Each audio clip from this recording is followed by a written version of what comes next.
It was just after 3 a.m. when the baby monitor crackled to life. I wasn't asleep, just resting my eyes. A soft voice, not my wife's, was humming a lullaby. It was a tune I'd never heard before, strangely familiar yet completely alien. I crept to the nursery door and peeked in. My daughter was fast asleep, her tiny chest rising and falling rhythmically. The room was silent. But as I turned to leave, the humming started again, this time from right behind me. The first night I heard them. Slow, heavy footsteps dragging down the hallway outside my bedroom. They stopped right at my door, and a long, unnerving silence followed. I told myself it was just the old house settling. But tonight they're back, drag, scrape drag. Scrape closer this time, they stop. The silence returns. But then I hear a new sound, a soft, wet scratching coming from inside my closet. It's the third night and the scratching is back. It started faintly like a stray cat at the door. But tonight it's different, louder, more insistent. I tiptoe to the peephole, heart pounding in my ears. At first I see nothing but the empty, dimly lit hallway. Then a shadow moves. It's not an animal. It's long and thin like fingers scraping slowly down the wood. I stumble back, holding my breath. The scratching stops. A soft, chilling whisper seeps through the door. I know you're in there. It's the fourth night in this house, and something is definitely wrong. I've been hearing scratches from inside my closet door, but tonight, it's different. It's quiet, too quiet.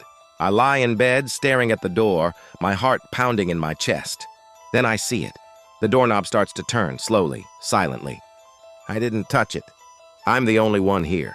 The latch clicks, and the door begins to creak open by itself. It's the fifth night and I haven't slept. I keep hearing footsteps in the hallway. At first I thought it was just the old house settling, but last night they stopped right outside my door. Tonight I decided to be brave. I peeked through the keyhole. There was nothing there, just the empty moonlit hall.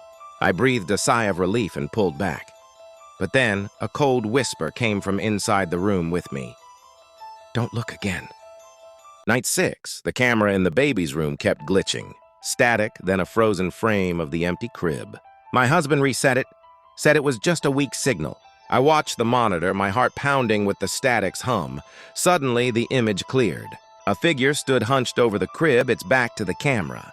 It slowly turned its head, and just as I saw its face, the screen went black. I ran to the room. It was empty. The monitor flickered back on, showing my baby sleeping peacefully.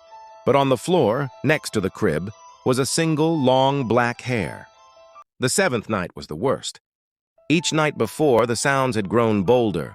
A floorboard creaking, a whisper in the static of the old radio. But tonight there was only silence. A heavy, watchful silence that made my skin crawl. I kept my eyes shut, pretending to be asleep, my heart hammering against my ribs. Then I felt it. A cold spot forming in the air just behind me, the distinct feeling of being watched. I held my breath, slowly turning my head. Nothing. But when I turned back, a long, slender shadow stretched over my bed from the doorway. A shadow that wasn't mine. It's been 8 nights. 8 nights since the power went out and the silence settled in. At first, I thought it was just my imagination. A trick of the quiet. A soft whisper, like wind through a keyhole. But tonight, it's closer. It's not just a sound anymore, it's a presence. It calls my name from the darkest corner of the room, promising to tell me a secret. It says it knows what happened to the lights. It says it knows I'm not alone.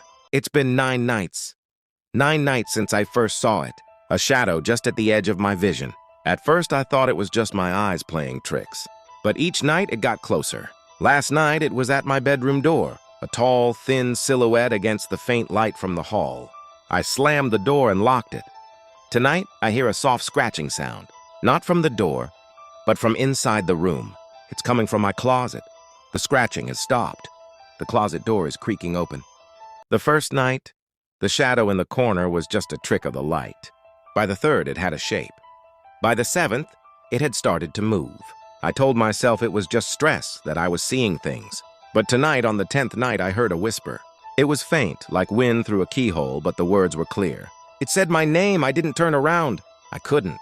I just stared at my reflection in the dark screen and I saw it smile.